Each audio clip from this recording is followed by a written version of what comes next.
Donc, bonjour à tous. Encore une fois, pour les nouveaux arrivants, je vous demande juste de couper votre micro. Euh, Vous pourrez poser des questions soit dans le chat, soit en fin d'intervention. Donc voilà, merci de couper vos micros.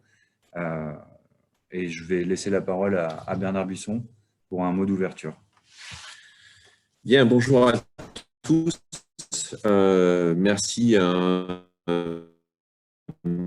merci de nous rejoindre, même si on aurait préféré clairement en fait que cette matinée soit organisée en présentiel. Une deuxième partie de cet événement, on souhaite pouvoir organiser fin mai, en espérant qu'à ce moment-là, le protocole se sera assoupli et qu'on pourra réaliser sous un format comportant une partie justement de présentiel, donc un job dating. Donc, dans le contexte actuel en fait, du marché de l'emploi pour les jeunes, nous avons souhaité, au sein de la Fédération bancaire française et en lien avec l'École supérieure de la banque, représentée par Rémi Defour ce matin et qui prendra la suite, le MEDEF et puis Lyon Place Financière, donc organiser cet échange. Cet échange, en fait, j'insiste sur le terme d'échange, c'est-à-dire qu'on aura 3 parties. Je vais vous présenter dans un premier temps les métiers de la banque, les grands enjeux, quelques chiffres clés. Ensuite, Rémi Defour donc, fera une présentation des filières de formation appliquées au secteur bancaire. Et puis, pour favoriser ces échanges et les rendre encore plus concrets, nous aurons une troisième partie qui sera le témoignage de 3 jeunes qui ont intégré en fait dans le secteur bancaire récemment, sur des métiers différents, dans des enseignes bancaires différentes. Et ce qui nous paraissait intéressant, c'est que justement, ils partagent les premiers constats de ces métiers. Donc, rassurez-vous, hein, la première et la deuxième partie, on sera court et succinct. L'idée est de parcourir les éléments clés et que ça puisse derrière déclencher des questions. Donc, si on regarde en fait le secteur bancaire en France, donc en fait deux sous-éléments, une première partie de chiffres nationaux et puis après un focus sur la partie Auvergne-Rhône-Alpes, pour lesquels j'assure la présidence du comité des banques. Si on avait en effet caractérisé le secteur bancaire en France, on peut choisir les 5 mots-clés que vous voyez apparaître à l'écran. Le côté pérenne, puisque en fait, vous voyez, il y a un pourcentage très significatif, pour ne pas dire la quasi-totalité en fait, des salariés qui sont dans le secteur bancaire, qui le sont en contrat à durée déterminée. Une dynamique qui reste vive, et vous le verrez, là c'est le chiffre sur 2020, mais vous verrez qu'il est relativement stable ces dernières années, même si le secteur bancaire n'échappe pas à des enjeux de transformation. C'est un secteur qui continue de recruter sur des volumes que vous voyez conséquents, 44 000 embauches en 2020. C'est un secteur en fait, sur lequel on peut qualifier l'emploi de féminisé. Nous avons, ça c'est une moyenne sur l'ensemble des métiers, et sur certains métiers comme les métiers en fait, pour lesquels les volumes de recrutement sont les plus importants, à savoir en fait, des métiers de conseiller de clientèle. Alors, c'est une appellation un peu générique et qui va être un peu différente en fonction des banques, mais le conseiller de clientèle particulier dans les agences, en fait, les chiffres sont plutôt au-delà de 60% de femmes. On parlera beaucoup d'alternance et Rémi Defour en parlera beaucoup mieux que moi. En tout cas, si vous voulez, la part de recrutement par l'accueil de nouveaux alternants est une tendance qui se renforce dans le secteur bancaire. Il y a des formations qui paraissent adaptées. Ça permet à la fois aux jeunes en fait, de vérifier que l'emploi au quotidien, ça dépasse les quelques entretiens qu'on peut avoir avec un service des ressources humaines, et que vraiment confronté au quotidien de ce métier, le jeune se projette et pense que c'est un métier qui prendra plaisir à occuper. Pour cela, en fait, il y a des dispositifs qu'on va développer. Et vous le voyez, c'est un secteur au-delà de la formation permettant l'accès au métier bancaire. Ensuite, tout au long en fait, de la carrière, il y a clairement le secteur bancaire qui s'engage sur la formation. plutôt que ce chiffre national qui peut avoir du mal à être finalement concret, rendu concret pour chacun des collaborateurs, c'est plus de 30 heures de formation sur temps de travail, donc qui sont réalisées par an pour chaque salarié. Et puis, j'ai choisi de prendre le 5e qualificatif de responsable. Alors, pourquoi? Il est un peu décalé par rapport aux éléments qu'on vient d'évoquer, mais ça me paraît aussi important. C'est qu'il y a énormément de dispositifs d'insertion, notamment sur la région Auvergne-Rhône-Alpes, d'insertion de jeunes sportifs issus des quartiers prioritaires, sur lequel en fait, le secteur bancaire est présent et continue de s'engager. Voilà pour ce premier point. S'agissant là aussi de chiffres au plan national, alors vous voyez que l'effectif, donc je ne l'ai pas encore, je ne dispose pas du chiffre au 31/12/2020, mais 360 000, donc 360 000, c'est 360 000 en fait, collaborateurs qui travaillent en France dans le secteur bancaire, donc ça en fait un secteur très représentatif au plan national. Alors, il y a une petite distinction que je vais sans trop m'attarder, vous expliquer, parce que ce sont des chiffres, donc Fédération bancaire française. Alors, qu'est-ce que c'est que ce jargon AFB et mutualiste? C'est tout simplement, les mutualistes, ça correspond à des banques qui relèvent d'un statut mutualiste. Donc, en France, c'est principalement Banque Populaire, Caisse d'Épargne, donc le groupe BPCE, le groupe Crédit Mutuel, CIC, et puis le groupe Crédit Agricole, et puis les banques qui sont plutôt à gauche, c'est-à-dire sur la rive B, c'est BNP, Société Générale. Donc, c'est l'ensemble qui représente 360 000 personnes qui se décomposent comme ça. Vous voyez, en 1, je vous disais qu'en fait, hors alternant, on est sur des volumes en effet relativement stables depuis maintenant 4 ans, puisque sur 2020, on est sur la même tendance, et avec donc ce pourcentage très significatif que j'évoquais précédemment de CDI. Il y a une petite diminution en fait des effectifs sur les dernières années. Alors, vous voyez, vous lisez tous la presse économique, j'en doute pas. Vous voyez en fait les grands débats qui agitent aujourd'hui, et ça depuis maintenant plusieurs années, le modèle de banque de détail en France, avec des discussions qui méritent d'être posées sur l'évolution de ce secteur et notamment sur le nombre d'agences. Il y a des mouvements de concentration, il y a des modifications de métiers, mais elles restent marginales par rapport à d'autres secteurs d'activité, et donc le secteur bancaire continue de recruter. Alors sur des profils on fera un focus sur la partie Auvergne-Rhône-Alpes, sur la nature des métiers et des formations, mais clairement déjà à ce stade de ma présentation, c'est en effet, il y a un volume très important, un pourcentage très majoritaire en fait des recrutements qui sont faits dans les métiers consacrés, je le disais, à l'accueil de la clientèle et dans les agences. Si on poursuit en fait cette présentation, voilà. Donc cette fois-ci, un focus plus au niveau de notre belle région Auvergne-Rhône-Alpes. Donc le périmètre est un peu différent. Vous voyez qu'on est en train de parler au sens élargi, c'est-à-dire Fédération bancaire française de 30 000 collaborateurs, ce qui est quand même très significatif. Ça représente plus de 8% en fait du national, avec là cette fois-ci un éclairage. Je vais commencer sur la partie basse à droite du slide pour finalement conforter à travers de chiffres mon propos précédent.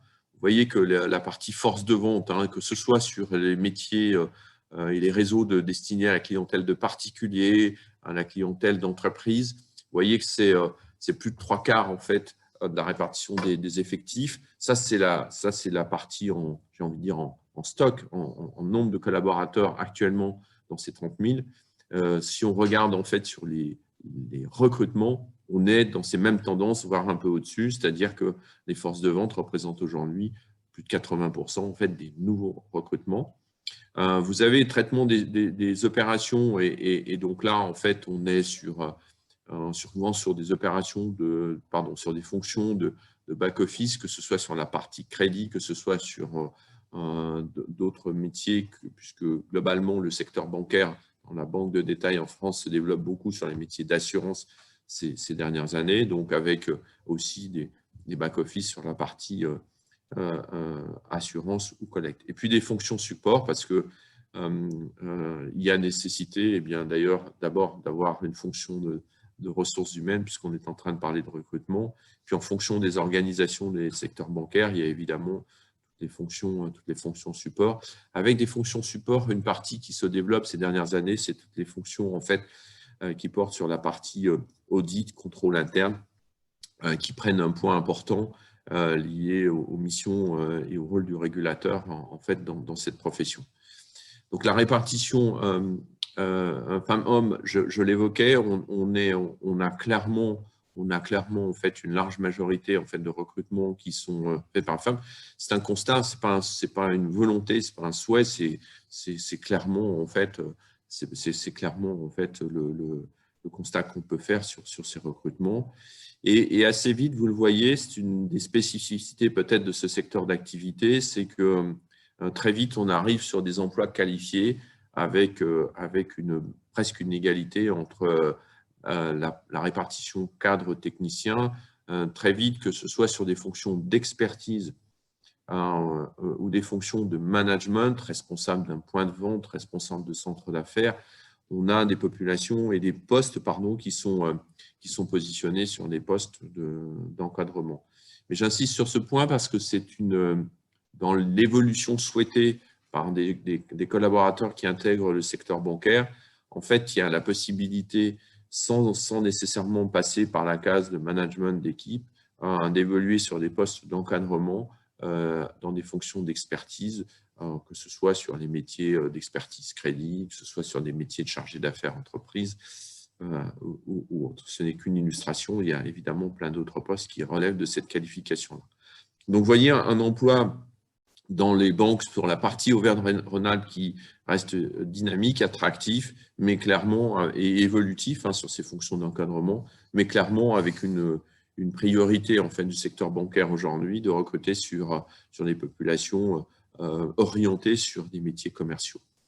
Si on regarde ensuite la suite de la présentation, donc vous voyez, donc du coup c'est quand même un volume important. Donc ça, on est sur presque 1300 embauches. Donc alors on a ici en fait très clairement une décorrélation avec le premier pourcentage que je vous évoquais entre le CDI et le CDD, mais on reste très majoritairement en fait sur des emplois de CDI. Et vous le voyez, le nombre d'alternants qui est très significatif. Alors 2020, on n'a pas les chiffres de 2020. 2020, il y a eu, compte tenu du contexte que l'on vit, un ajustement. En tout cas, moi, les premiers chiffres que j'ai, c'est un ajustement un petit peu à la baisse sur le nombre d'alternants. Peut-être que Rémi pourra le conforter ou actualiser ce chiffre, mais ça reste, et je le disais, une filière prioritaire en fait de recrutement. Et compte tenu de la problématique sur le marché de l'emploi aujourd'hui, très clairement pour vous, mais aussi pour nous, c'est-à-dire que c'est plus compliqué aujourd'hui de recruter des collaborateurs. En fait, on a vraiment l'ambition de transformer une grande majorité de ces stages d'alternance en contrat à durée indéterminée, pour la raison que j'évoquais tout à l'heure, qui permet sur cette période de l'alternance de bien vérifier pour les deux parties, bien que à la fois le métier donne envie, qu'il est dans son quotidien ce que le collaborateur avait imaginé, et puis côté de la banque, côté de l'employeur, et bien que on s'aperçoit que le collaborateur a les qualités requises pour exercer dans la durée ces métiers et prendre plaisir. C'est important, je veux dire, si vous rentrez, quel que soit le secteur dans lequel vous souhaitez entrer, je pense que même si la fidélité à une seule entreprise, on voit bien que les tendances évoluent, en fait, très clairement, c'est quand même important de conserver ce côté plaisir et prendre plaisir au quotidien dans le métier qu'on emploie. Et cette alternance, clairement, le permet. Vous êtes confronté à la réalité du métier au quotidien. Il n'y a pas le métier d'alternant et le métier d'autres collaborateurs. Et donc, ça permet vraiment de vous faire une idée précise de ce que c'est le métier. Et c'est beaucoup plus concret quelle que soit la qualité en fait de diffusion de poste ou un échange avec des services RH dans le secteur bancaire dont je salue l'engagement et la compétence. Voilà sur la partie des embauches. Et puis, oui, je l'ai évoqué juste avant, en effet, pour peut-être tordre le cou à un constat en disant, mais finalement, si je n'ai pas une formation de Bac+5, j'ai peu de perspectives d'être recruté dans le secteur bancaire. Alors, je trouve que ce slide, en fait, vient en effet contredire les idées reçues. Dans les métiers que j'évoquais, c'est-à-dire très clairement dans le secteur de la banque de détail et pour des métiers, pour rester conforme au slide précédent, de force de vente, dont les métiers commerciaux, en fait, vous voyez que certes, il y a des recrutements à Bac+5, mais qui, entre guillemets, ne représentent que un tiers des recrutements, un peu moins d'un tiers, et vous voyez qu'avec des formations Bac+2 et au-delà, très clairement, eh bien, le secteur bancaire continue de recruter. Et c'est important parce qu'en fait, je crois qu'il y a des typologies de métiers qui vont être en effet plutôt réservés à des Bac+5. Je parlais tout à l'heure quand j'évoquais les fonctions support des métiers de type audit, contrôle interne.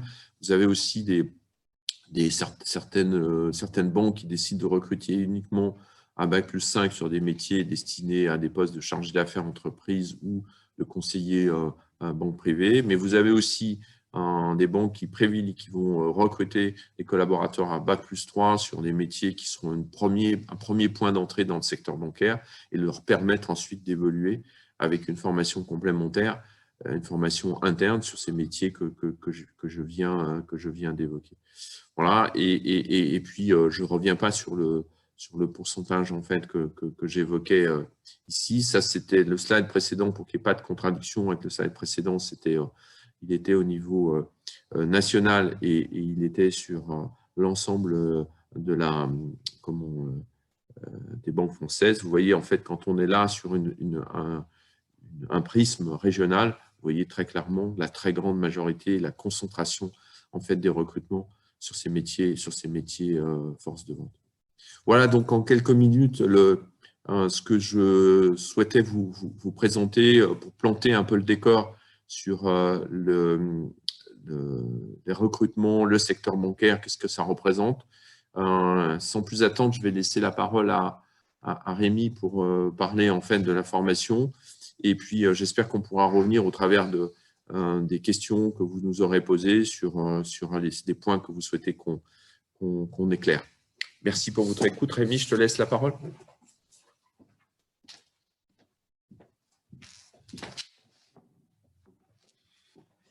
Merci Bernard Buisson. Donc, bonjour à tous. Je voulais d'abord remercier le comité régional des banques et son président, donc Bernard Buisson, en partenariat avec le MEDEF, d'avoir organisé ce forum des métiers de la banque qui est très utile à vous et qui vous permettra de connaître un petit peu mieux les métiers et les possibilités d'insertion, d'intégration du secteur via les formations dont je vais vous parler.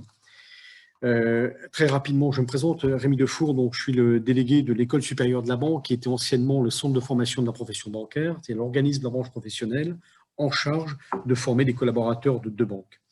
Alors, comme le disait le président Bernard Buisson, donc, il y a un volume de recrutement chaque année.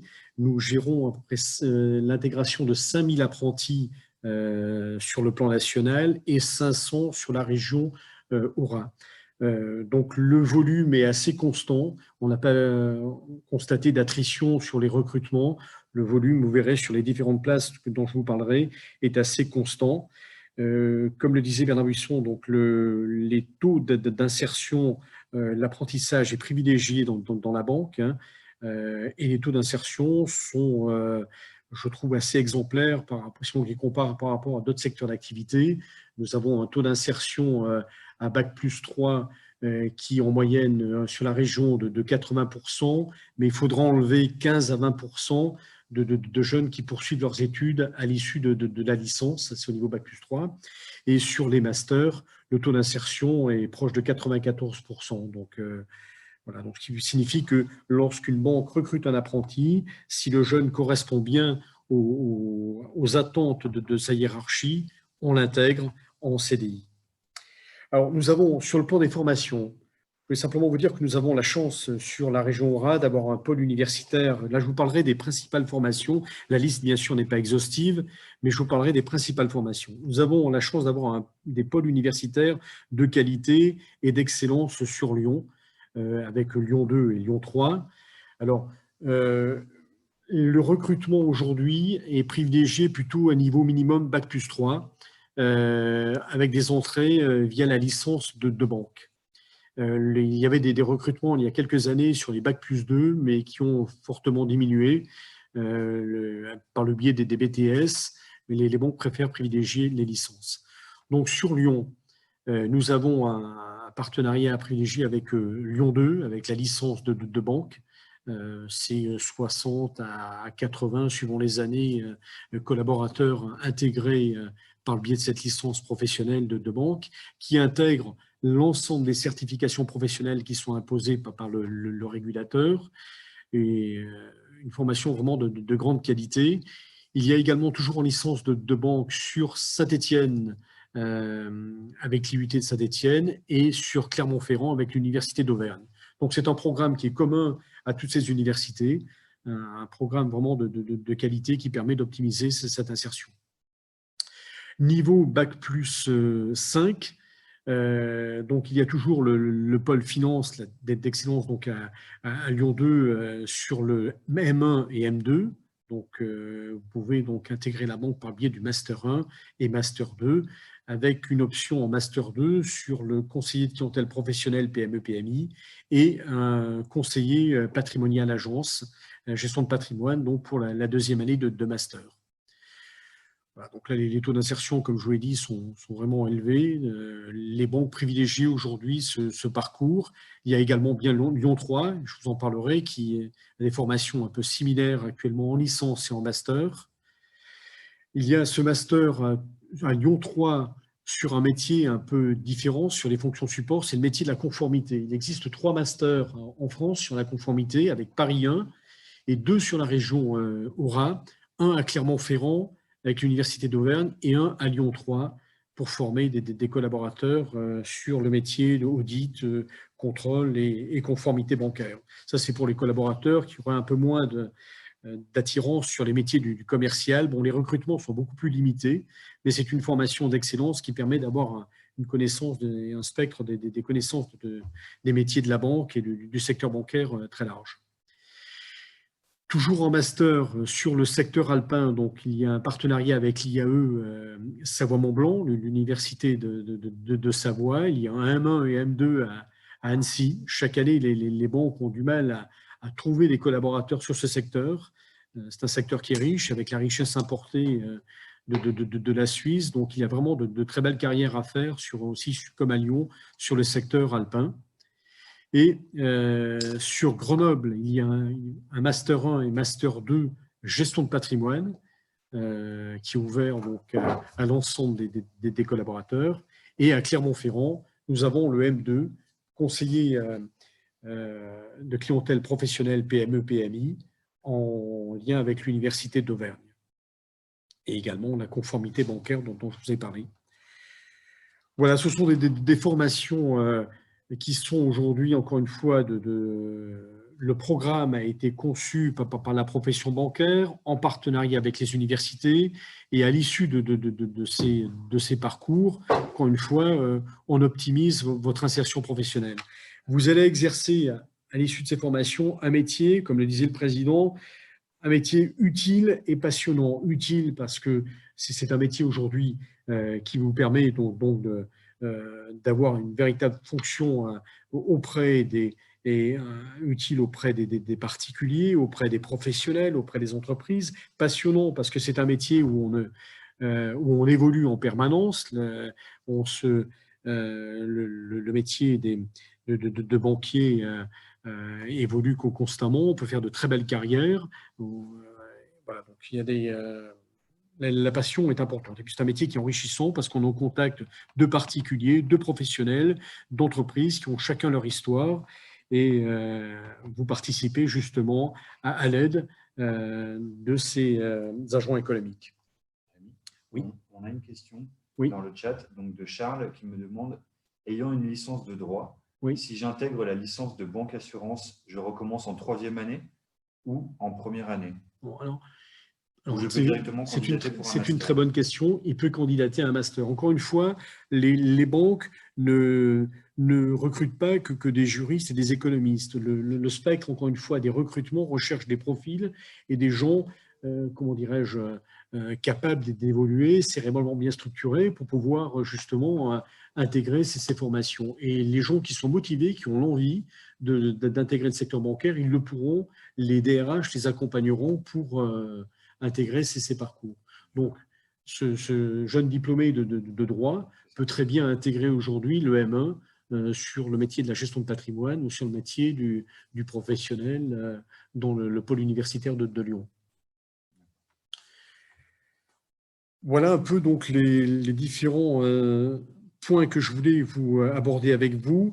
Un point opérationnel qui me paraît essentiel, c'est que pour intégrer la banque, il faut d'abord déposer son dossier à l'université. Donc ça, c'est essentiel. Une fois que votre dossier, votre CV est déposé à l'université, adressez-le également à l'école supérieure de la banque. Et une fois que nous avons sélectionné ces CV, nous les adressons aux DRH de banque qui vous inviteront donc, et qui vous convieront donc, à des entretiens donc, de recrutement.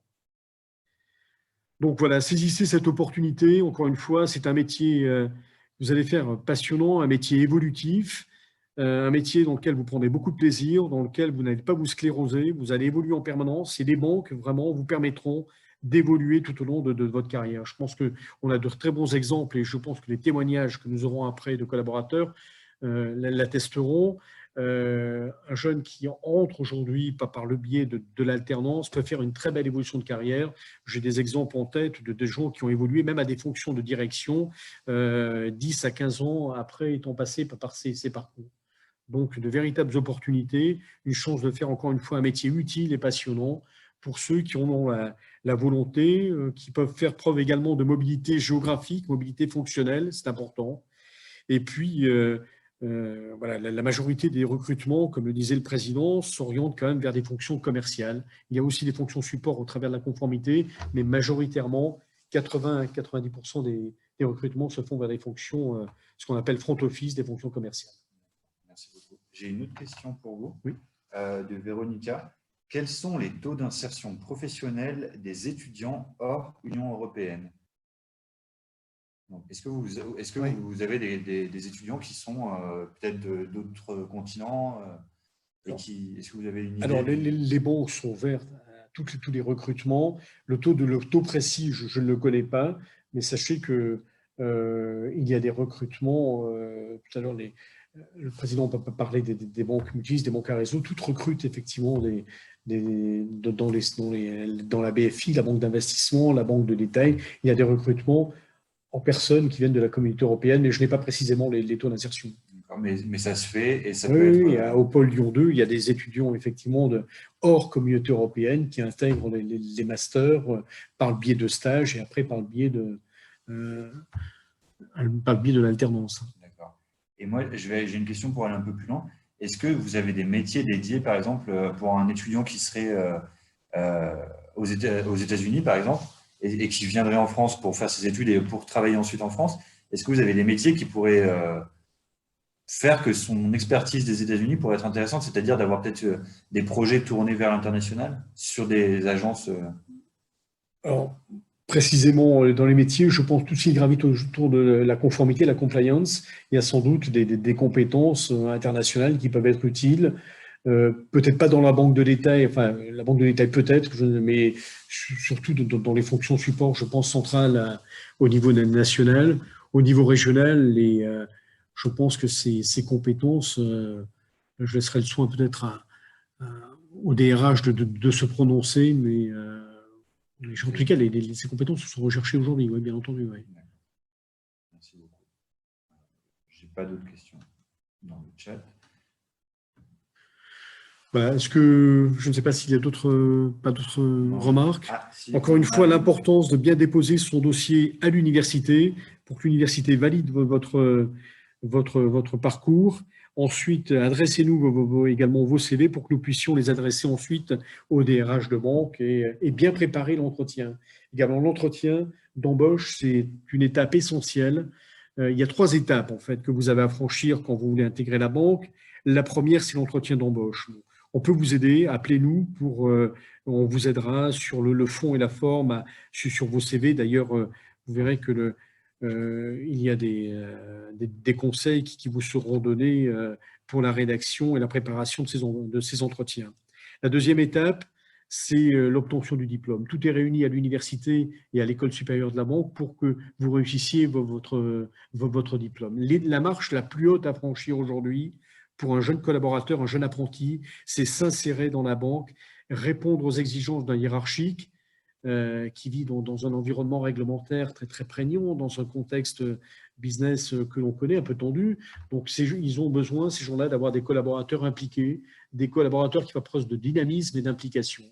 Et c'est la marche un peu la plus haute. Donc, les qualités relationnelles sont essentielles et les compétences commerciales également. Merci beaucoup, Rémi. J'ai 2 questions qui viennent d'arriver sur le chat concernant justement la formation. Si on a déposé notre dossier auprès de l'Université Lyon 2 et de la CFPB depuis le mois de février, mais qu'on n'a toujours pas trouvé de contrat d'alternance, comment faire? Est-ce qu'on est bloqué ou est-ce qu'on a encore le temps Oui, pour la rentrée de septembre, j'imagine? Tous les dossiers sont vus donc, et seront poussés adressés au DRH de banque. D'accord. Okay. Donc, n'hésitez pas à nous appeler si un dossier, il y avait un retard sur un dossier, que la personne nous contacte par mail et on lui adressera une réponse. D'accord. Alors, j'ai une question justement qui en découle. Est-ce qu'il existe une adresse mail pour pouvoir relancer peut-être après avoir déposé le dossier? Oui, vous l'adressez ils déposent leur information sur l'école supérieure de la banque ou à Lyon 2. Donc, les adresses mail sont indiquées sur les sites. D'accord, donc il faudra aller sur les sites pour déposer et vos dossiers et votre CV. J'ai une autre question de Charles. J'ai beaucoup de… Hop. Les candidatures pour le pôle Banque Finance de Lyon 2 sont terminées depuis le 18 avril. Est-il trop tard ou reste-t-il une possibilité de candidater par un autre moyen? Donc, le site va réouvrir. Donc, il est prévu une réouverture du site qui nous adresse les candidatures et qui continue dès l'ouverture, une ouverture prochaine. Donc, je n'ai pas la date précise, mais le site va réouvrir pour déposer des candidatures. D'accord, merci beaucoup. J'ai 2 autres questions qui ne portent pas forcément sur l'alternance. Du coup, alors je parle à Murat et à Laura. Je vous propose de les poser en fin de webinaire, du coup, après les témoignages. Et comme ça, on pourra y répondre un peu plus longuement. Donc gardez-les, puis moi, je vous relancerai quand on aura terminé les témoignages. Merci beaucoup, Rémi. Merci à vous et bonne chance à tous les collaborateurs. Et encore une fois, qu'ils n'hésitent pas à nous contacter s'ils ont des difficultés pour trouver les places ou les banques. On pourra toujours adresser les candidatures auprès des DRH concernés. Merci à vous. Donc, je vous propose de passer maintenant au témoignage. Alors, le premier témoignage, ça va être Yanis Mastro-Matteo, qui a rejoint une alternance à la Banque Populaire à Lyon, et du coup, qui va vous présenter un peu ce qu'il a fait et comment ça s'est fait. Yanis, est-ce que tu m'entends? Est-ce que tu peux réactiver ton micro? Bonjour Alexandre, oui, je vous entends. Très bien. Alors, je vais juste présenter rapidement. Du coup, Yanis a rejoint la Banque Populaire en janvier suite à un défaut de son ancien employeur qui a pas pu garder son contrat d'alternance. Et donc voilà, la Banque Populaire est venue aider Yanis qui n'aurait pas pu terminer du coup son BTS. C'est bien ça, Yanis? Oui, tout à fait. Voilà. Bon, bah, écoute, je te laisse présenter un peu ton parcours et voilà, pourquoi la banque, pourquoi tu as rejoint le secteur bancaire. Bien sûr, j'espère que vous me voyez normalement. Alors, tac. Alors, la vidéo est en train de se connecter. Bah, écoute, je te laisse commencer. Puis, Bien sûr. Bonjour à tous, je m'appelle Yanis Mastro-Matteo, j'ai actuellement 21 ans J'ai eu la chance, par le biais d'Alexandre Martinez, de pouvoir rentrer au sein de la Banque Populaire. Donc, pour vous expliquer, moi, je suis actuellement dans un BTS NDRC au sein de l'IGS à Lyon. À l'issue de ce BTS, j'ai eu un souci en fait avec mon ancien employeur, avec des soucis hélas dus au Covid. Donc, je n'ai pas pu continuer mon apprentissage et ma montée en compétences au sein de l'entreprise. De là, en fait, je suis dyslexique, multidys en fait, donc j'ai une RQTH, ce qui fait que par le biais d'Alexandre Martinet, j'ai pu bénéficier de son aide justement et tout à fait, enfin, simplement de son aide, ce qui m'a permis justement moi derrière de pouvoir postuler au sein de la Banque Populaire. Donc de là, j'ai eu, comme tout le monde, un premier entretien avec la DRH. Après, j'ai pu rencontrer le directeur commercial de l'entité professionnelle au sein de l'agence de Lyon, à Saxe, qui m'a après ensuite accepté au sein de son équipe. Donc de là, mes missions sont principalement le matin de l'accueil, à savoir gérer les opérations courantes, c'est-à-dire si un client vient il désire retirer de l'argent, une plus grosse somme que c'est plafond sur sa carte bancaire, je dois être en capacité de le faire. S'il désire faire un virement, mais le matin surtout, j'ai donc des clients qui sont particuliers, des clients professionnels. C'est une posture qui est totalement différente entre les deux domaines. C'est aussi une approche commerciale qui est différente. Ce ne sont pas les mêmes attendus entre une personne qui vient retirer de l'argent pour acheter peut-être des courses ou ce genre de choses assez courantes. De l'autre côté, quand on a un client qui est professionnel et qui vient demander des relevés pour des personnes derrière au sein de son entreprise pour la gestion, c'est donc des compétences assez différentes. Après, l'après-midi, en termes de compétences, j'apprends en fait au sein de la banque, vous avez donc une gestion de compte. C'est-à-dire, vous avez des documents administratifs qui sont obligatoires à la bonne tenue de votre compte, savoir une pièce d'identité à jour, des documents administratifs tels comment ça s'appelle excusez-moi, un justificatif de domicile, ce type de document, ce qui me permet moi derrière de relancer tous mes clients qui ne sont justement pas encore à jour sur leur dossier, parce que faut bien savoir qu'un justificatif de domicile, il doit dater de moins de 3 mois. Donc c'est une relance qui est entre guillemets perpétuelle pour la conformité des dossiers. Moi, ça me permet d'être beaucoup plus à l'aise au téléphone, de monter en compétence sur ce type d'attendu et de aussi montrer mon envie d'apprendre et de continuer et de monter en compétence. Parce que actuellement, je suis donc conseiller particulier en alternance. Idéalement, j'aimerais bien derrière passer sur le volet professionnel. Or, vous verrez, quand vous intégrez, excusez-moi, la banque, c'est un domaine qui demande énormément de rigueur, énormément de dynamisme, énormément d'implication personnelle. Parce qu'on a tellement de compétences diverses et variées à connaître que pour après travailler avec des professionnels et répondre à leurs attentes tout en essayant d'être le plus rapide possible sur leurs demandes, ça demande énormément de travail personnel et d'implication au sein de la banque. Après, ce qui est aussi très intéressant, ce que j'ai pu découvrir assez récemment, pour vendre comment ça s'appelle, pour vendre les, excusez-moi, pour vendre les, comment ça s'appelle,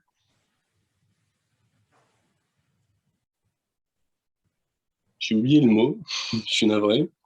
En fait, tout simplement pour faire de la vente au sein de la banque, que ce soit de la vente de produits d'assurance ou alors d'autres produits, il faut le diplôme AMF. Le diplôme AMF, c'est un diplôme qui s'appelle l'autorité des marchés financiers, qui est équivalent à un bac+3 sur l'économie, qui est un diplôme obligatoire pour vendre les produits bancaires, ce qui, moi, me correspond tout à fait, ayant intégré mon BTS en octobre, NDRC, donc négociation, relation et digitalisation de la relation client, qui est un bac+2. Je vais pouvoir, à l'issue de mon BTS, faire aussi justement ce diplôme qui est un bac+3, qui déjà m'apportera énormément de connaissances sur le plan professionnel, sur le plan personnel, et qui derrière, pour ma montée en compétences au sein de la Banque Populaire, me permettra de m'ouvrir encore plus de portes. Donc voilà. Merci beaucoup Yanis. Moi j'ai une petite question. Bien sûr. Quand tu as pris ton poste en janvier, Oui, et tout à fait. on a échangé au bout de 2 semaines. Oui. Et tu me disais que déjà au bout de 2 semaines, tu étais dans l'opérationnel, qu'au début, ça t'avait fait peut-être un petit peu peur, mais que tu avais été quand même bien accompagné par tes managers. Oui, tout à fait. En fait, au sein de la banque, on ne prend pas un alternant pour le mettre de côté et le laisser faire des choses qui ne sont pas forcément intéressantes. Directement, on veut que l'alternant soit dans le concret et puisse travailler activement au sein de l'évolution de la Banque Populaire. Donc, au bout de peut-être 2 heures à peu près, j'étais déjà à l'accueil avec justement d'autres conseillers qui ont heureusement été tous bienveillants avec moi et prennent le temps de m'expliquer chaque opération, chaque mission, les attendus, ce type de choses qui sont quand même extrêmement poussées au sein de la banque, parce qu'il ne faut pas oublier qu'on est sur un domaine qui est extrêmement pointu, ou que ce soit un financement pour une personne qui désire s'acheter son premier bien immobilier, ou que ce soit une entreprise qui souhaite faire une levée de fonds, on est sur des attendus qui sont quand même assez stricts et précis, et j'ai de la chance justement au sein de la Banque Populaire d'avoir tout le temps des conseillers qui sont près de moi, je puisse les appeler, je puisse les voir, et à chaque fois ils m'expliquent, ou alors je peux participer à des entretiens et voir vraiment comment se mène un entretien, que ce soit pour un client particulier ou pour un client professionnel, en fonction des attendus, en même temps travailler mon argumentaire professionnel. D'accord, merci beaucoup Yanis. Est-ce qu'on aurait une question, quelqu'un dans le chat qui souhaiterait poser une question à Yanis?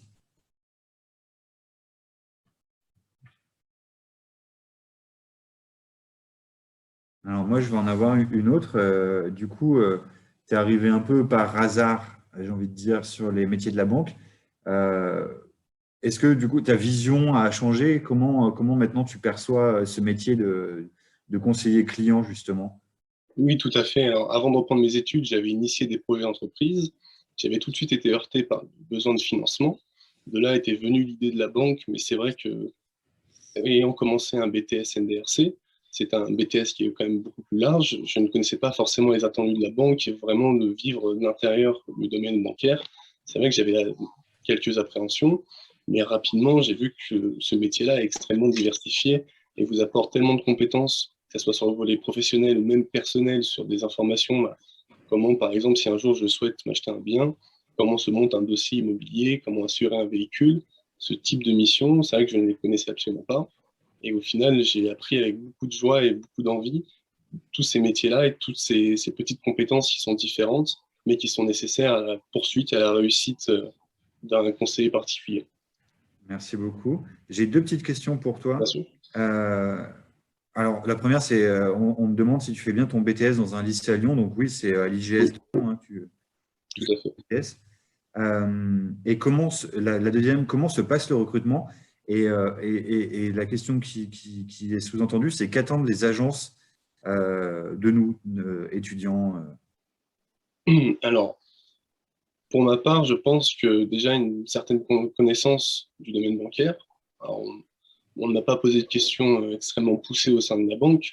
On m'a juste posé des questions sur comment je voyais le domaine bancaire, quelles seraient mes missions au sein de la banque. Et je pense que vraiment, ce qui vous donnera l'opportunité de rentrer dans une banque et de pouvoir faire votre alternance, c'est votre personnalité, c'est votre expérience, vous avez déjà de la vie. Et c'est vraiment ce désir de monter en compétence. Parce que quand, quand une banque recrute un alternant, c'est une personne en plus pour travailler. Donc, sachant qu'ils ont déjà des personnes qui sont extrêmement compétentes au sein de la banque, le but étant de prendre un alternant et de faire monter en compétence le plus rapidement possible pour qu'il soit lui aussi opérationnel rapidement. Donc, plus vous montrez votre envie de travailler avec eux, plus vous montrez que vous avez déjà des connaissances, vous avez une envie particulière de travailler au sein de la banque, vous avez déjà un projet qui est bâti, que ce soit vous commencez comme moi avec un BTS, je désire après faire une licence pro, voire après un master. Vous avez déjà sur le volet scolaire, on va dire, cette lignée qui est déjà faite. D'accord, merci beaucoup. Une question de Rosalina, et puis après, on va passer au témoignage. Est-ce qu'on est sûr de trouver une alternance avec le BTS NDRC? Est-ce que pour toi, ça a été compliqué? Alors, je vais parler de la première fois en septembre, et puis ensuite en janvier, je sais qu'on a quand même bien tous les deux travaillé sur tes candidatures. Et donc voilà. Alors, la question, c'est peut-être pas est-ce qu'on est sûr, mais est-ce que c'est simple ou c'est compliqué? Et surtout en ce moment, je pense, avec le Covid. Alors, personnellement, je pense déjà à partir pour ma rentrée d'octobre, c'est assez, enfin, comment dire, ça demande beaucoup d'investissement personnel parce que le BTS NDRC regroupe quand même tout ce qui est, enfin, le volet commercial qui est large. Donc, par exemple, assistant commercial, assistant d'achat, ce type de mission. Donc, dans n'importe quelle entreprise, vous aurez toujours besoin, que ce soit d'un conseiller, que ce soit d'un vendeur, que ce soit d'un assistant, vous aurez toujours besoin justement d'avoir ce volet commercial. Donc, personnellement, je n'ai pas ressenti cette complication de trouver que ce soit une alternance ou de trouver après derrière un cursus, de tout simplement intégrer l'entreprise au sein d'un CDI. Le BTS NDRC, on va dire, qui balaye vraiment large sur tous les volets professionnels qui existent. Après, c'est sûr que si vous désirez travailler dans la banque, c'est mieux de commencer un BTS au sein de la banque ou une filière au sein de la banque. Moi, j'ai été un petit peu, comment dire, entre guillemets, l'OVNI au sein de la Banque Populaire, où normalement, ils ne prennent pas de BTS NDRC, encore moins en première année, ils prennent normalement des masters. Donc, je dirais que c'est vraiment après votre personnalité qui va changer la vision de l'entreprise et la vision de l'employeur. Merci beaucoup, Yanis. Alors, j'ai une dernière question. Est-ce que tu peux y Bien sûr. répondre en moins d'une minute, on va dire, parce qu'on va passer au témoignage suivant. Juste, est-ce que tu peux répéter tes missions au sein de la banque rapidement? Bien sûr. Donc, le matin, je m'occupe des opérations courantes, que ce soit faire des chèques, faire des virements, effectuer des retraits bancaires pour des particuliers et pour des professionnels. L'après-midi, actuellement, je m'occupe justement de gérer les documents administratifs. Donc, je fais de la relance téléphonique ou de la relance d'emailing. En même temps, en parallèle, je peux participer à des entretiens sur le volet particulier et sur le volet professionnel. De là, je vois comment on monte un dossier pour faire un prêt immobilier, quels sont les attendus derrière, que ce soit de la banque ou que ce soit des clients, quelles sont les assurances à mettre en place pour une vie et une gestion quotidienne plus assurante. C'est ce type de mission-là actuellement que j'ai. D'accord. Merci énormément, Yanis. Et je te laisse retourner parce que je crois que tu es en cours.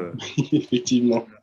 Donc, merci beaucoup pour ton témoignage et puis à très bientôt. Merci à vous. Au revoir. Au revoir. Alors, on va appeler maintenant Thomas Negelen. Oui. Alors, du coup, Thomas, tu es chargé d'affaires entreprise au sein de la Société Générale.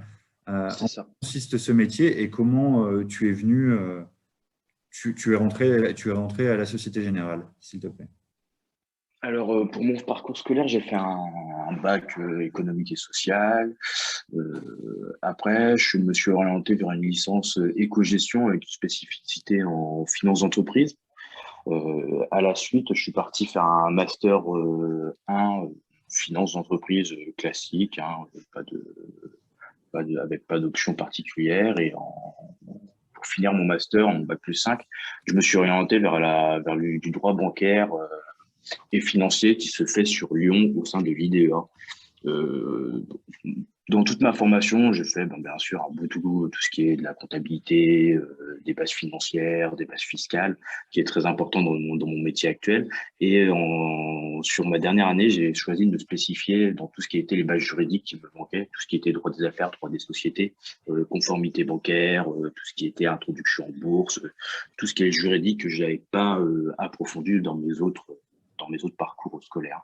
À la fin de mon bac plus 5, j'ai été stagiaire au sein de la Société Générale sur Lyon, qui m'a permis pendant 6 mois de faire mes preuves en tant que conseiller professionnel. À la suite de ça, la Société Générale, ils m'ont proposé un contrat sur Paris. Donc, je suis monté à Paris pendant 2 ans et demi, faire ce qu'on appelle un poste de chargé d'affaires professionnel expert, où j'avais un cœur de clientèle avec des chiffres d'affaires compris entre 800 000 de chiffre d'affaires et 5 millions d'euros de chiffre d'affaires. Et à la suite de ça, j'ai eu une mutation sur Lyon pour retourner sur Lyon au début novembre de l'année dernière pour prendre mon poste de chargé d'affaires entreprise, où là, je gère un portefeuille de clientèle entreprise avec des chiffres d'affaires beaucoup plus élevés. Au quotidien, ce que je peux vous dire, c'est que on va gérer un portefeuille de clientèle qui comprend des entreprises, que ce soit des moyennes, des grandes entreprises, ou voire de petites entreprises. On va exploiter et développer nos portefeuilles de clients, toujours avec un souci de maîtrise des risques. C'est-à-dire que dans notre métier, on a énormément de risques, que ce soit du risque bancaire, du risque de conformité, du risque opérationnel, tout ce qui est aussi du risque sur le blanchiment, par exemple. Il faut, dans ce métier-là, avoir de bonnes bases solides, que ce soit justement dans des compétences relationnelles, des grandes compétences commerciales, avoir un fort dynamisme. Il faut qu'on ait aussi des très bonnes bases financières, juridiques et fiscales, parce qu'on a affaire quotidiennement à des experts comptables, à des directeurs financiers, à des trésoriers d'entreprise. Donc, c'est très faut être rigoureux dans ce que l'on fait, être très réactif dans les demandes. Au quotidien, on gère, on accompagne. On a parlé énormément de nous dans cette phase Covid pour la mise en place des PGE qui ont permis à beaucoup d'entreprises de passer ce cap-là. D'accord. Et j'ai une question, Thomas. Oui, Est-ce que tu peux décrire une journée type? On te une demande journée type. au quotidien. Alors le matin, ma première mission, c'est de faire ce qu'on appelle les écartés, donc de regarder ce qui passe au débit des comptes des entreprises. Est-ce que ça va, est-ce que ça va pas, des choses comme ça. Après, appeler les entreprises s'il y a des problèmes, tout ce qui est au niveau des découvertes, des facilités de caisse. Euh, le poste de chargé d'affaires entreprise, c'est pas un poste où on est au bureau 100%. On est extrêmement, je dirais même 90% de notre temps chez nos clients. Les 10% ou voire les 15% restants, ce sont ce qu'on appelle faire des dossiers pour monter des crédits, des financements, accompagner nos clients dans tout ce qui est du commerce international, dans tout ce qui est outils télématiques. C'est pas un métier où on va être derrière nos bureaux, recevoir nos clients, etc. C'est vraiment un métier où on est dans l'accompagnement, où on va être beaucoup chez les clients parce que les clients des entreprises ne se déplacent pas forcément en agence. Donc moi je suis basé sur un centre d'affaires sur Lyon qui est à Gerland et je vais dans tout le secteur. J'ai des clients qui sont sur l'Ain, dans l'Isère, j'en ai partout. On est vraiment chez les clients. Dans notre majorité du temps, le matin, on répond aux questions. Si on a des mails, des choses importantes, on fait ce qu'on appelle le traitement des débiteurs le matin. Et le reste du temps, on est en déplacement où on fait des dossiers de comité de crédit. D'accord, merci beaucoup. Mais il n'y a pas en fait une journée type, à part le matin où nous traitons les débiteurs. Alors, j'ai une question, je ne suis pas sûr de l'avoir très, très bien comprise. Et les risques qui de mise au sein de ton travail t'engendrent-ils du stress? Donc, je pense que C'est pas en fait une question de stress particulièrement parlé. Quand on fait ce métier-là, il faut savoir qu'on a beaucoup de risques à gérer. voilà, Donc, de toute c'est façon, il faut le savoir. On a vraiment énormément de risques à gérer, que ce soit du risque opérationnel. Hein. Il peut avoir, je sais pas, du jour au lendemain, une saisie sur le compte bancaire pour un X montant et qui derrière entraîne énormément de conséquences. On peut avoir du jour au lendemain une entreprise qui dépose le bilan sans n'en avoir été ni avoir vu et détecté qu'on allait avoir ce risque-là. Notre métier, c'est ça, c'est vraiment de suivre. C'est pour ça qu'on n'a pas un portefeuille de clientèle très énorme. Hein. J'ai à l'heure actuelle une portefeuille de clientèle d'une centaine d'entreprises qui me permet d'avoir une vision et d'avoir une analyse précise sur chaque entreprise et pour avoir un besoin de détecter précocement s'il y a un risque ou un besoin et d'être en amont de ces actions. Après, on a toujours une certaine appréhension quand on débute. Moi, je me souviens sur Paris, j'ai débuté les 3 premières semaines, bah, j'ai eu du risque pendant 3 semaines. Bon, bah oui, pendant ces 3 semaines-là, j'étais stressé. Après, vous avez vos managers qui vous accompagnent. Vous avez tout ce qui est la cellule des risques de crédit, la cellule des conformités, la cellule des risques opérationnels qui sont là pour vous accompagner et qui sont bien évidemment indulgents avec vous quand vous prenez votre poste parce qu'ils savent que vous ne pouvez pas avoir tout vu et tout appréhender.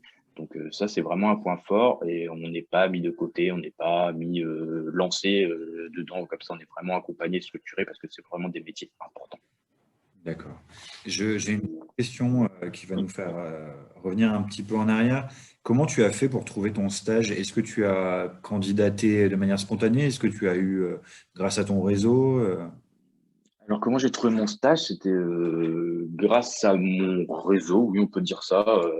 Pour tout vous dire, avant, j'étais en Master 1 en finance qui était sur Dijon, où on m'avait proposé une alternance pour poursuivre en Master 2 finance, mais je l'avais décliné pour pouvoir justement aller sur un Master 2 sur Lyon en droit bancaire et financier, où j'avais pas les spécificités qui étaient toutes les données juridiques, droit des affaires, en droit des sociétés qui sont importantes vraiment dans les structures de nos métiers.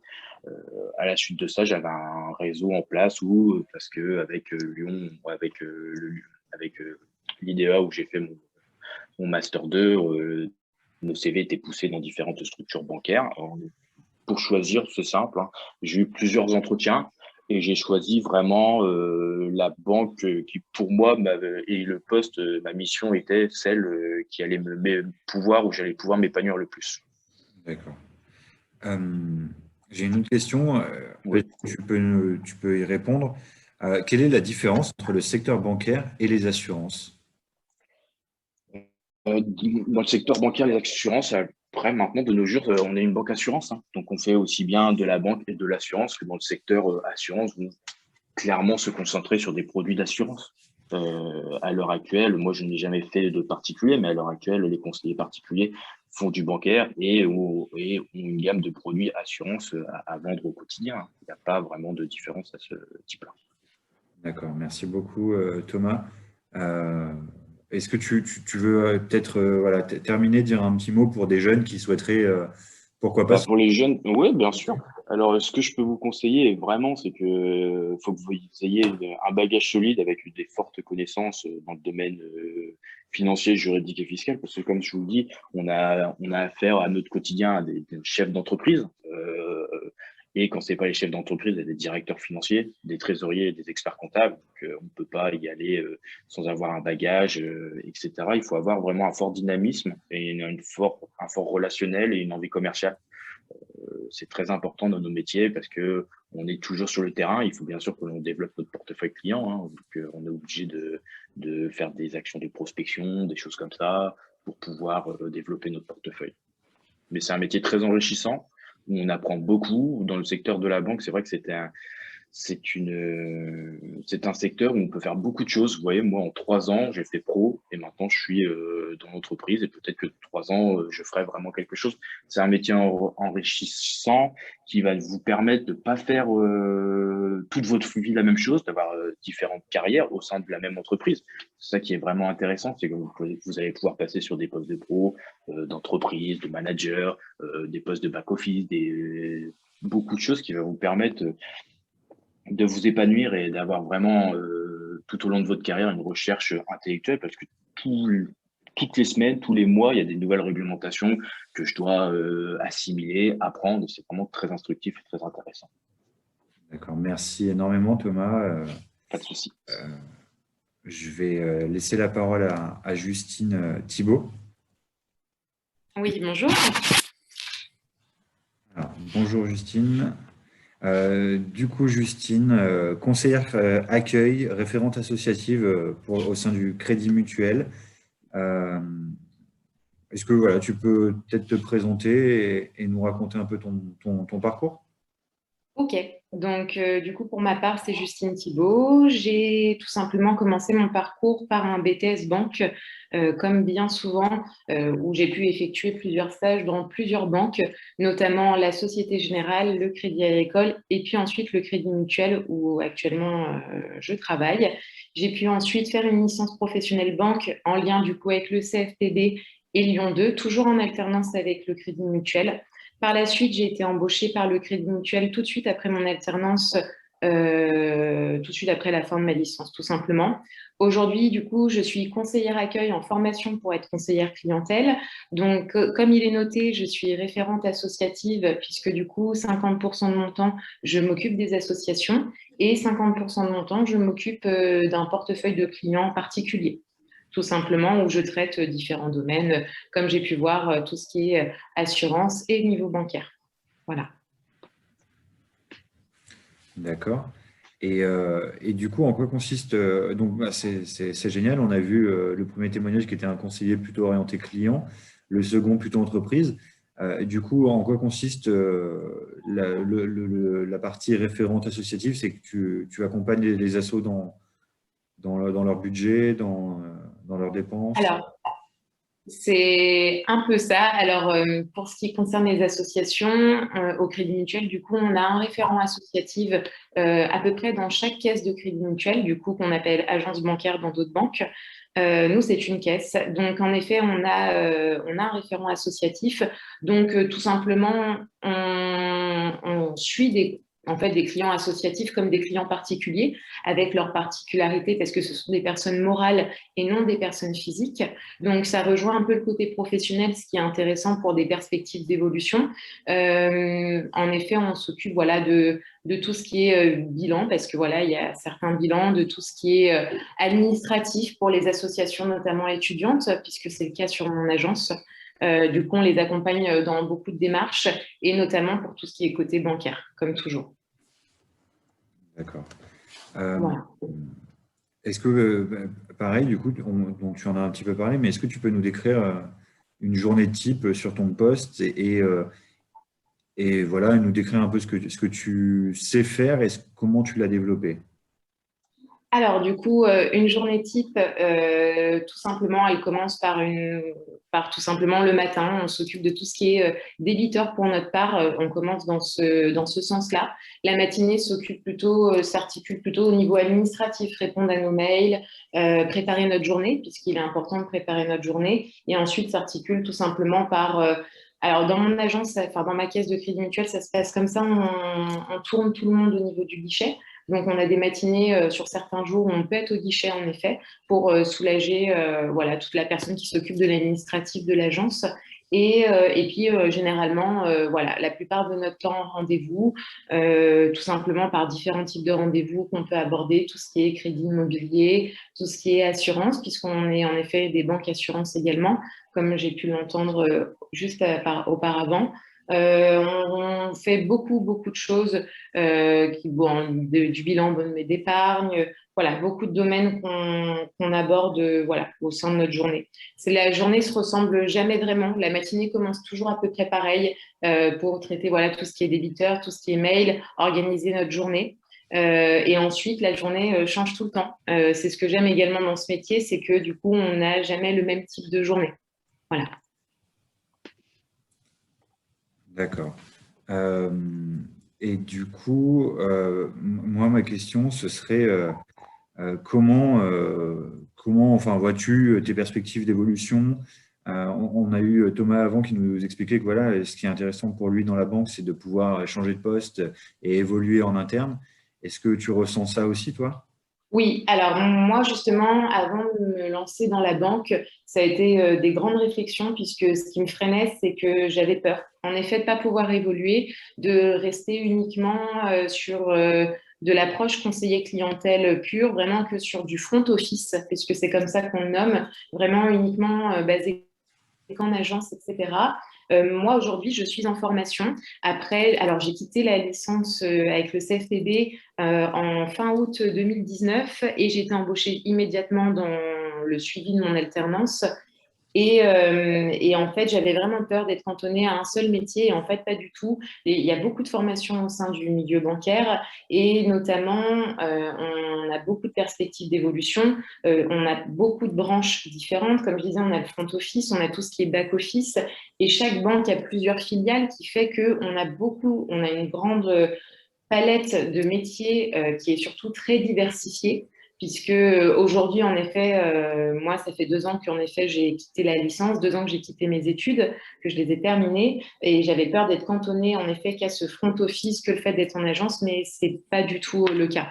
Moi, aujourd'hui, j'ai beaucoup de personnes qui étaient en licence avec moi qui ont soit continué leurs études en master, ou soit des personnes qui ont fait du back-office et qui ont beaucoup changé. D'accord. J'ai une question dans le chat. Quelles sont les perspectives d'avenir sur 5 et 10 ans? Alors, je vais expliquer aussi ce que c'est le back-office, puisque du coup, Oui, c'est ce que je viens de voir ensuite. c'est la question aussi. Alors, les perspectives d'avenir. Alors, nous, ça se passe comme ça, en tout cas chez nous, tous les 2 ans, on fait un point avec notre directeur pour savoir si en effet, on sait dans quel sens on voudrait aller, dans quelle direction d'évolution. Pour ma part, ils le savent. Au Crédit Mutuel, moi, je voudrais me tourner vers le professionnel, tout ce qui est clientèle pro. Donc, voilà, aujourd'hui, ma perspective d'évolution, on se donne des durées, en effet, de possibilités d'évolution. On se donne aussi des durées de combien de temps on reste à peu près en agence dans dans une agence particulièrement. Donc oui, on a des perspectives d'évolution qui sont plutôt temporisées dans le sens où on nous dit, voilà, d'ici 4 à 5 ans, tu pourrais évoluer, rentrer dans cette formation-là. Est-ce que c'est ce qui te plairait? Et ce que j'aime, c'est qu'on nous écoute énormément dans nos souhaits d'évolution. Parce que du coup, on est tous différents. Moi, j'ai une collègue qui souhaite partir aux ressources humaines, voilà, qui va totalement changer, sortir du front office. Et c'est ça la grande force qu'on a fait au niveau de la banque. D'accord. Et du coup, est-ce que tu peux présenter le back-office. Et peut-être le front-office aussi, du coup. Alors, le front office, du coup, c'est ce que vous voyez, tout simplement. Le front office, pourquoi? C'est ce qu'on voit dans les banques, c'est tout ce qui est conseiller accueil, conseiller clientèle, toutes les personnes qui sont directement physiquement en agence.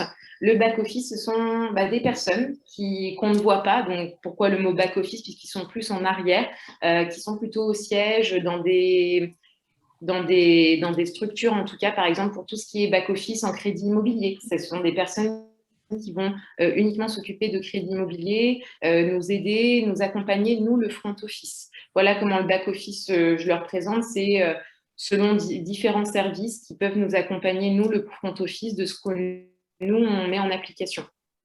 D'accord. En 2 mots. J'ai une autre question qui est intéressante et qu'on aurait pu poser à tous les intervenants. Est-ce que la crise sanitaire a eu un impact dans vos missions quotidiennes?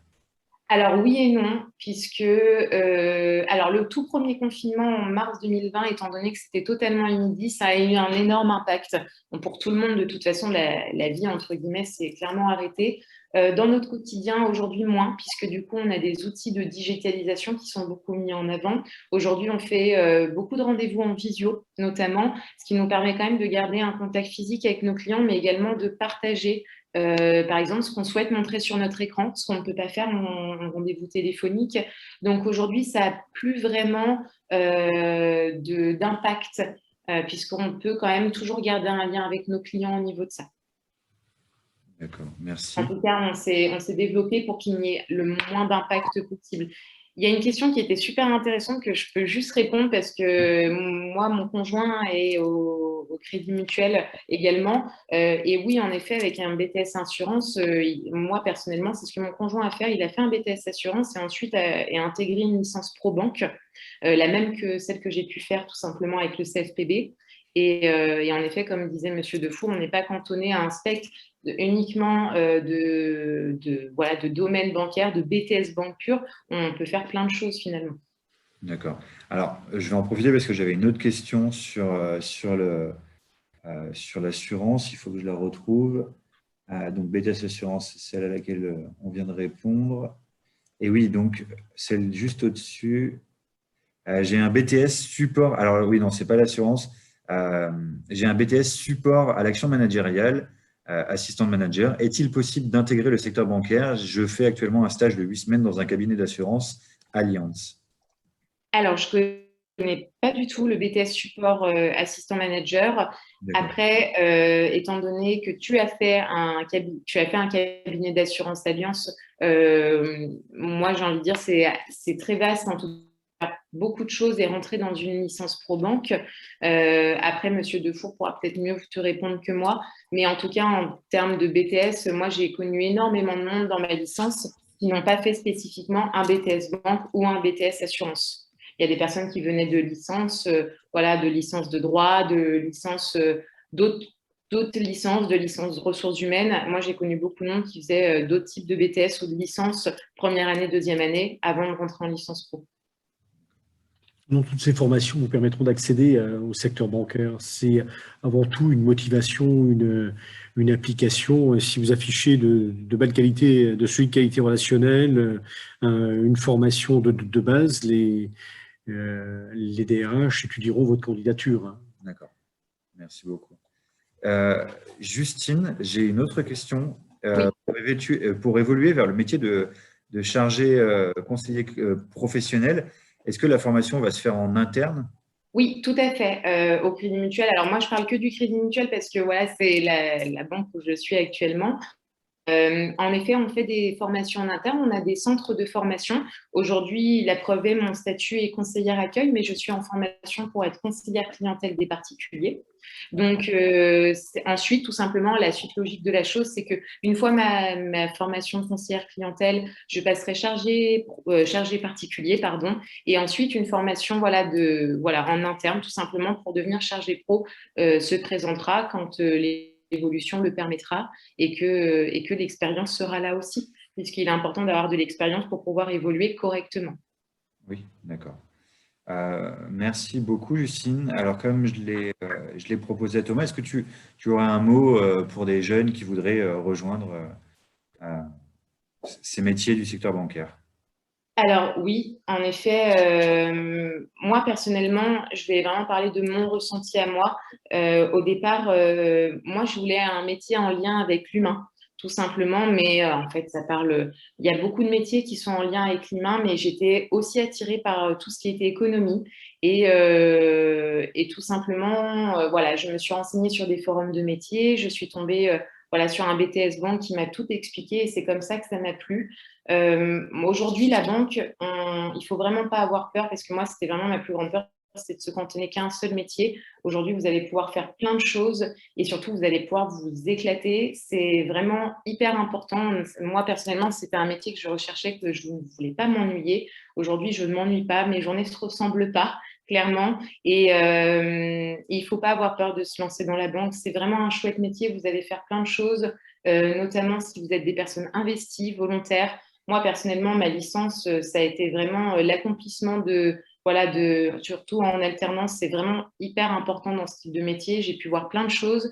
J'ai commencé notamment mon métier, clairement, ensuite, quand j'ai signé mon CDI, sereinement, puisque j'avais pu voir plein de choses. Voilà, et n'hésitez pas à vous lancer. C'est vraiment un métier qui va vous apporter plein de choses, qui va aussi vous apporter plein de choses humainement, personnellement. Vous allez rencontrer énormément de monde, d'horizons différents. Et moi, c'est un métier qui m'a fait énormément grandir. Ça fait que 2 ans parce qu'aujourd'hui, j'ai 24 ans. J'ai quitté ma licence, j'en avais que 22. Et j'ai vu vraiment beaucoup de choses. Et n'hésitez pas, c'est vraiment un très chouette métier. Et moi, je ne regrette pas du tout mon choix. Alors, merci énormément pour ce témoignage. J'ai une toute petite question pour toi là, qui vient d'arriver. Tu as eu quel bac? Un bac STMG, donc sciences technologiques, du management et de la gestion, auparavant appelé STG. Mais oui, mon bac est STMG, donc j'ai fait un bac technologique. D'accord. Alors, merci énormément pour ton témoignage. Avec grand plaisir. Si tu veux rester en ligne, on va passer un peu à la partie de toutes les questions qui pourraient porter donc, sur tout l'échange qu'on a pu avoir. Donc, n'hésitez pas, que ce soit pour justement la présentation de M. Buisson au tout début, quand on vous a parlé des différents métiers, de la féminisation du travail, mais aussi des filières. N'hésitez pas, c'est le moment. Si vous avez des questions à poser, on a des personnes qui pourront vous répondre.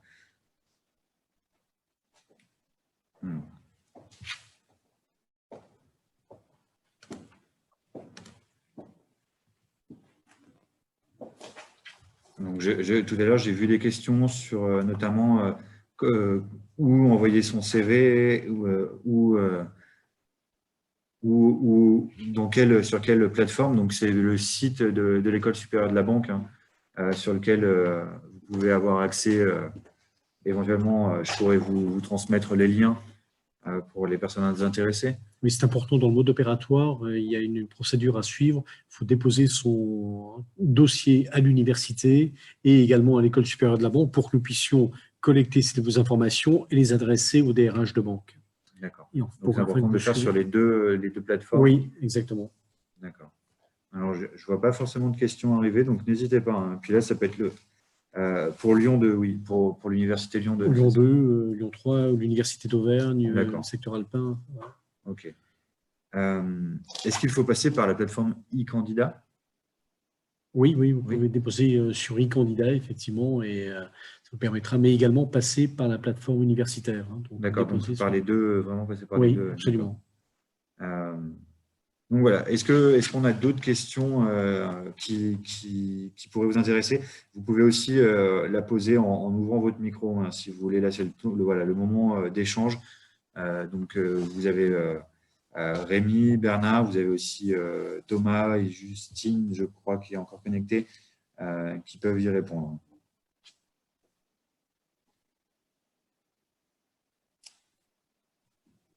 Alors, mais c'est bien e-candidat à la plateforme universitaire. Oui. Donc, c'est bien ça. Oui. Oui, c'est bien ça. Quel est le rythme de la formation? Donc, je pense que là, ça va dépendre des formations. Alors, le rythme d'alternance, en général 2 semaines en formation et 3 semaines en agence, sur 9 mois. Ah oui, pour la licence pro banque. Pour la licence pro banque, pour les masters également. C'est une fréquence de 2 semaines de formation, 3 semaines en agence. D'accord. Ce qui permet d'être vraiment, quand on est en agence, d'être vraiment là, au contraire des rythmes 2 jours, 3 jours, où Oui. c'est plus coupé. Exactement. Donc, on a un travail, une mission qui est fixée par le tuteur. Oui. Et j'insiste sur l'accompagnement qui est fait par les DRH, les services RH pour tous les alternants. Vous êtes accompagné tout au long de votre parcours. Hein. Vous êtes accompagné par les services RH, par le tuteur de proximité, le manager de proximité. Vraiment, vous n'êtes jamais seul. Vous êtes accompagné tout au long de votre parcours. C'est important. Oui, d'accord. J'ai une question. Alors, j'en ai quelques-unes qui sont arrivées. Alors, tac. C'était.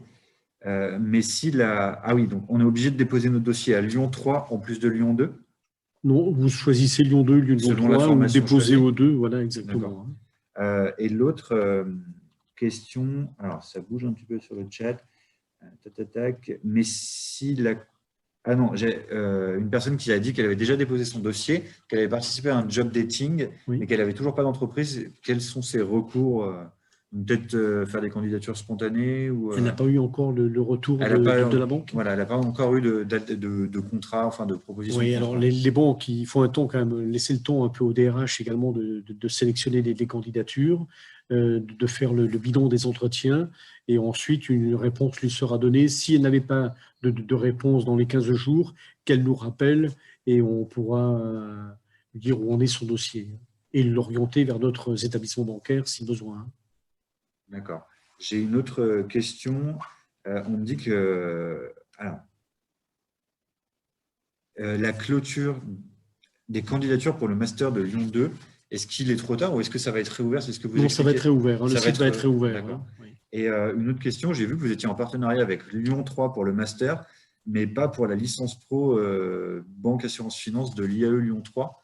Est-ce que ça fait que si on postule à cette… Je pense que c'est ça la question. Si on postule à l'IAE, est-ce qu'on peut quand même bénéficier du réseau du comité des banques et de l'école supérieure pour peut-être trouver une alternance? Bien sûr. Les banques recrutent également à Lyon 3 en licence, en master, comme elles le font à Lyon 2. Hein. D'accord.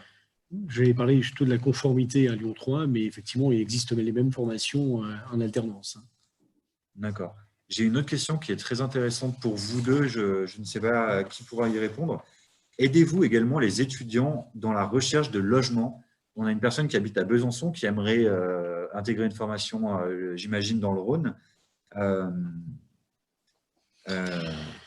Alors, pour l'aide au logement, nous avons à l'université Lyon 2, Lyon 3 et à l'école supérieure de la banque des adresses effectivement qui permettent pour faciliter l'hébergement des jeunes, absolument. D'accord.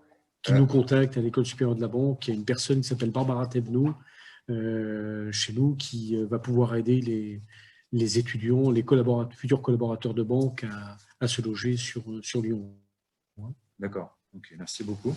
Et j'ai une autre question. Y a-t-il Alors, j'ai eu deux questions d'affilée. Y a-t-il un intérêt pour moi, ayant une licence de droit, de faire une année en licence banque, finance et contrôle de risque ou de passer directement en master? Dès lors que le collaborateur a validé une licence, l'université lui permet d'accéder en M1, donc autant qu'il enchaîne sur un M1 par le biais de l'apprentissage. Oui, d'accord. Voilà. Et surtout, lors de l'entretien, pour quelqu'un qui n'a fait que du droit, il faut qu'ils arrivent à valoriser toutes les actions qu'il a ou à valoriser son CV. C'est-à-dire s'il a fait des stages dans une entreprise de service ou des stages d'été, qu'il n'hésite pas à le dire parce qu'un DRH va bien sûr être intéressé par son parcours universitaire, mais également par ce qu'il a fait à côté de son parcours universitaire. Donc, bien sûr. Voilà. Donc, ça permet aussi de répondre. Donc, on a deux questions qui vont un peu dans le même sens. J'ai un BTS support à l'action managériale et j'ai un bac+2 dans le domaine bancaire et commercial. Ah non, si on a dans un autre domaine, excusez-moi, que dans le bancaire et commercial. Donc, c'est une question à laquelle Justine a répondu. Ai-je une chance de trouver une alternance dans le secteur bancaire? Et la deuxième, c'est dans la licence pro banque assurance. Donc, c'est oui. Bien sûr, comme le disait le président Bernard Buisson, le spectre des recrutements est très large. On recherche des profils, des gens motivés. Donc, quelle que soit la formation, nous avons des gens qui ont intégré le secteur bancaire en ayant des licences de biologie. Et une personne également, une licence des arts, qui a pu intégrer le secteur bancaire. Oui. C'est aussi comme l'a présenté Yanis tout à l'heure, quand il a dit que justement, lui, il venait d'un BTS NDRC et que vraiment, ça a été sa chance. Enfin, le chef d'agence a laissé la chance à l'humain. Bien sûr. Et comme on en parlait de ses expériences, et une personne qui me dit, elle a un DUG science de la vie. Donc, oui. Par exemple, elle peut. Bien sûr. Elle peut bien si elle est motivée, si elle est impliquée, si les qualités relationnelles, voilà, il n'y a pas de souci. En tous les cas, les DRH étudieront sa candidature et la retiendront si la motivation est à la hauteur des attentes de l'employeur. D'accord, merci beaucoup. J'avais une autre question un peu plus haut qui me demandait, donc c'était en rapport toujours avec le job dating passé. Elle m'a dit que voilà, c'était il y a plus d'un mois. Oui. Est-ce que c'est normal? Est-ce que c'est un délai de traitement peut-être qui est un peu rallongé aussi en ce moment avec le… Oui, compte tenu du contexte, effectivement, Covid, il y a eu un peu quelques retards. Il faut laisser le temps au DRH de traiter tous les dossiers. Mais vous aurez une réponse. Quoi qu'il en soit, oui. les DRH répondent. Est-ce qu'on peut être aidé pour trouver un stage? Alors, pas une alternance, mais un stage. Oui, je pense que si vous adressez votre candidature, enfin là je pense sous le contrôle du président du comité des banques, si vous adressez un CV à un DRH de banque, en fonction des opportunités, il proposera des stages chaque année. Les banques proposent des stages dans le domaine du particulier, de la gestion de patrimoine, de l'entreprise à des universitaires ou des écoles. D'accord. Donc, et du coup, la question portait aussi sur l'alternance. Donc, sur l'alternance, comme on l'a évoqué, il existe donc des sessions de job dating qui sont organisées. Oui. À savoir qu'on est aussi en train de préparer, nous, en partenariat, donc, un job dating pour, j'ai envie de dire, dès que possible, en présentiel. Donc, moi, je m'occuperai aussi de réceptionner les CV et de les transmettre à l'école et au comité des banques pour pouvoir vous aider à postuler. Comment peut-on avoir les adresses des DRH?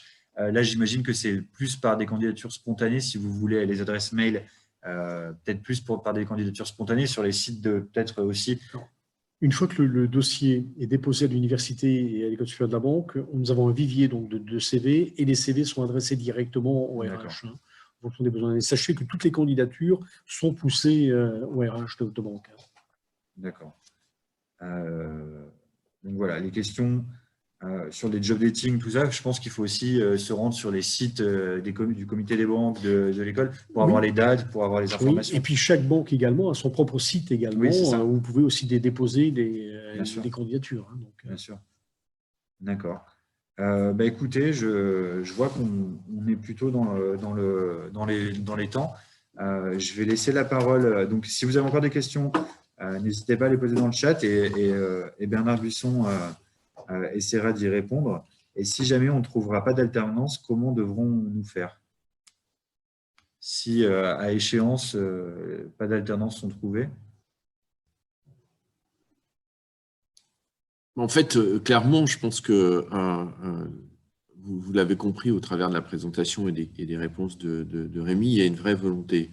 On veut dire, la balle, elle est aussi dans votre camp. Je pense qu'en fait, aujourd'hui, les volumes qu'on a présentés, si vraiment, en fait, vous confirmez au travers vos dossiers, mais surtout des entretiens, votre motivation, votre souhait de rentrer d'intégrer ce secteur d'activité, de vous y engager. Enfin, moi, je reprends les propos de Yanis. Il nous disait tout à l'heure, j'ai fait preuve d'énormément de dynamisme, d'engagement, de rigueur. C'est cela que fondamentalement, on va, et dans les entretiens que vous aurez, on va chercher au-delà du dossier à déceler, à vérifier. Quand Rémi Defour vous disait que finalement, avec des formations qui ne te prédisposaient pas au départ, clairement à intégrer le secteur bancaire, tu parlais de biochimie ou de biologie, bon, clairement, on peut se dire que ce n'est pas la filière naturelle. Mais, et là, j'ai envie de rebondir sur le témoignage de Justine, quand elle nous disait que finalement, sa motivation, c'était de travailler avec l'humain. C'est ce qu'on va vérifier, c'est-à-dire fondamentalement, c'est est-ce que vous allez être tous les jours, la banque qui va vous proposer une alternance et demain un job, elle va vous confier son bien le plus précieux, c'est-à-dire ses clients. Et donc, fondamentalement, ce qu'elle va souhaiter, c'est vérifier au cours de ce stage, au cours de vos périodes de titularisation, eh bien, quel est justement ce contact avec le client. Est-ce que vous êtes à son écoute? Est-ce que vous avez l'empathie nécessaire? Et est-ce que vous faites ça avec plaisir? Et à partir du moment où, en fait, vous aurez convaincu vos interlocuteurs de votre motivation, de votre volonté d'apprendre, comme insistait à juste titre Thomas dans son témoignage, encore une fois, les besoins actuels devraient vous permettre d'aboutir. En tout cas, moi, je voudrais vraiment remercier Justine, Thomas et Yanis pour leur témoignage, avec leurs mots, avec leur expérience. On avait fait le choix qui est justement ces témoignages concrets sur c'est quoi ma vie, c'est quoi mon métier au quotidien. Alexandre les a challengés, les a interrogés sur ce point.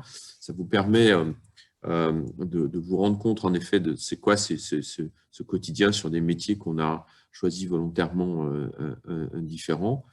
Et je trouve qu'ils ont parfaitement résumé, ils ont vraiment parfaitement résumé, en fait, à la fois les tâches qui sont les leurs pour l'instant, la possibilité d'évolution qui leur sont offertes, mais aussi, et je trouve que c'est très bien que ce soit eux qui aient témoigné sur ce point-là, parce qu'il y a aussi des devoirs, il y a aussi des engagements, et je trouve que quand ils ont parlé de justement cette nécessité de vouloir apprendre, d'aller au fond des sujets, d'être attentif à des sujets de conformité et autres, c'est ça la réalité. Et si vous y rajoutez en fait ce plaisir et cette volonté d'être au quotidien au contact de clients et de leur apporter des solutions à leurs problématiques bancaires et assurances, eh ben c'est ça le métier, c'est ça un secteur d'activité sur lequel qui continue de recruter, sur lequel vous pouvez prendre plaisir, vous pourrez évoluer. Là, le témoignage déjà finalement les 3 témoignages montrent qu'avec finalement peu d'années passées dans le secteur bancaire, ils ont déjà à la fois fait certains métiers différents, et ils ont des perspectives d'évolution, ils ont la volonté d'avancer. Je pense que c'est un secteur d'activité sur lequel j'aime pas trop l'expression d'ascenseur social, je préfère celle d'escalier social, parce que ça veut dire qu'il faut être un petit peu plus engagé, mais ce n'est pas les possibilités d'évolution qui manqueront. En tout cas, j'espère que cet échange vous aura donné envie d'aller plus loin, et d'avancer vers ce secteur d'activité. Et j'espère clairement qu'avec Alexandre Martinez, on pourra communiquer sur la suite du processus que j'évoquais en introduction, c'est-à-dire proposer en fait ce job dating avec la majorité des banques de la place. Le calendrier des prochaines semaines nous permettra d'y voir un petit peu plus clair. Merci beaucoup pour la participation à cette matinée. J'espère que ça vous aura donné envie. Et encore merci aux 3 témoignages de nos jeunes qui ont intégré ce secteur. Merci beaucoup, Bernard. Et puis, écoutez, voilà, comme l'a dit Bernard, on reviendra vers vous. On vous donnera les dates dès que possible pour organiser une rencontre et que vous puissiez, pour ceux qui ne l'ont pas encore fait, trouver une alternance, en espérant que cet échange a pu vous permettre d'avoir des billes pour pouvoir intégrer au mieux le secteur bancaire. Et merci aussi aux 3 témoignages. Et merci à tous pour vos questions, parce que je veux dire, on avait insisté sur ce point en disant ce qu'on voulait, c'est que ce soit un échange, et je trouve qu'il y a eu énormément de questions précises, pertinentes et autres. Donc merci. Bonne continuation à tous. Au revoir.